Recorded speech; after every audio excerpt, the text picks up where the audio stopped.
চোখ রাখবো পরের খবরে। সময়সীমা পার, এখনো সভাপতি ঠিক করতে পারছে না বিজেপি। দলীয় কোন্দলে কেন্দ্র রাজ্যের সভাপতি ঠিক করতে পারলো না বিজেপি। 15 এপ্রিলের মধ্যে কেন্দ্র রাজ্যগুলির সভাপতি ঘোষণা করার কথা ছিল ঠিকই, কিন্তু নাম ঘোষণা না হওয়া পর্যন্ত জেপি নাড্ডাকে কি এই কাজ করতে হচ্ছে, এমনটাই এখনো পর্যন্ত খবর। কি জানা যাচ্ছে জানবো। নিউজরুম থেকে সরাসরি রয়েছেন আমাদের বিশেষ প্রতিনিধি অঞ্জন রায়, তার কাছ থেকে। অঞ্জন দা, বিজেপি সূত্রে কি খবর এখনো পর্যন্ত?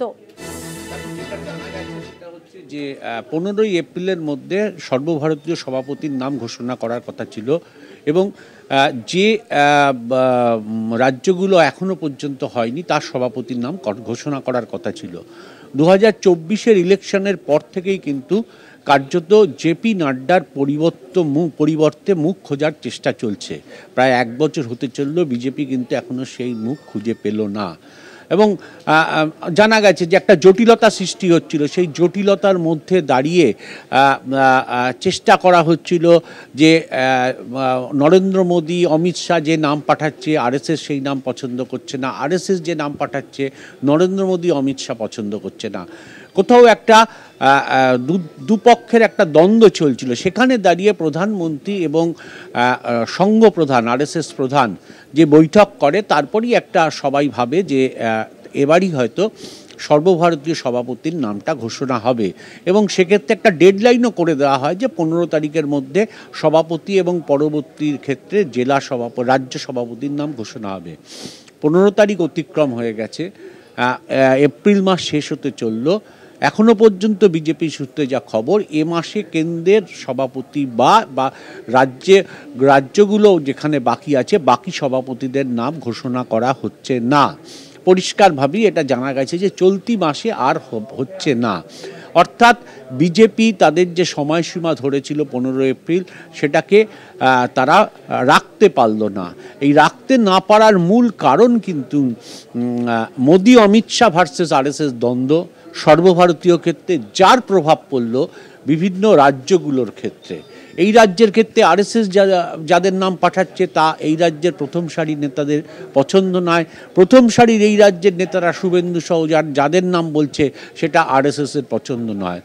যে দল দাবি করে যে পৃথিবীর বৃহত্তম দল তাদের সভাপতি নির্বাচন করতে সর্বভারতীয় ক্ষেত্রে 1 বছর সময় লেগে গেল। অর্থাৎ মুখ কে হবে দলের, সেই মুখটাই তারা বাঁচতে পারল না। নিঃসন্দেহে এটা একটা বড় ব্যর্থতা বিজেপির ক্ষেত্রে।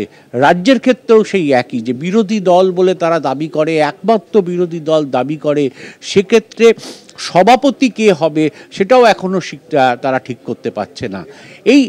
এই যে সভাপতি ঠিক না হওয়ার ক্ষেত্রে যেটা হচ্ছে সেটা হচ্ছে রাজ্যগুলোর ক্ষেত্রে, এবং রাজ্যের যে সভাপতি ঠিক না হওয়ার ক্ষেত্রে যেটা হচ্ছে সেটা হচ্ছে রাজ্যের একদম নিচুতলার কর্মীরা, তারা কার কথা শুনে চলবেন, কে তাদের নেতৃত্ব দেবেন, কে 2026-এর ইলেকশনে মুখ হবেন এই রাজ্যের, কার কথা শুনে তারা আন্দোলন কর্মসূচিতে যাবেন।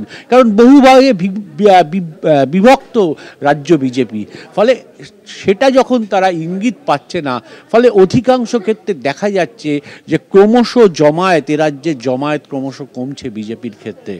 এবং এই কমার মূল কারণটাই হচ্ছে যে নেতৃত্ব কে দেবে, মুখ কে হবে, সেইটা আগে বুঝে নিতে চাইছে কর্মীরা। ফলে সেইটা চিত্র যতটা পরিষ্কার হচ্ছে ততদিন তারা রাস্তায় নামতে চাইছে না। সামনে 26-এর ইলেকশন, সেখানে দাঁড়িয়ে এই ধরনের দলের চেহারা, সেখানে দাঁড়িয়ে আদৌ কি এইটা মেকআপ করতে পারবে বিজেপি? দলীয় কর্মী, জেলার নেতা, গ্রামের নেতাদের কিন্তু এই প্রশ্নটা উঠছে, এবং তারা বলছেন যে এটা কি ছেড়ে দেওয়া হচ্ছে 26-এর ইলেকশন, যাতে ছেড়ে দেওয়ার জন্য কি এই ঘটনা ঘটছে? কারণ তারা মানতে পারছেন না যে মুখ নেই, অজস্র মুখ রয়েছে, কিন্তু তারা এটা বুঝতে পারছেন না যে মুখ থাকলেই হবে না, মুখের গ্রহণযোগ্যতা আরএসএস এবং বিজেপির মধ্যে যে সমন্বয়, সেই সমন্বয় ঘটাতে হবে।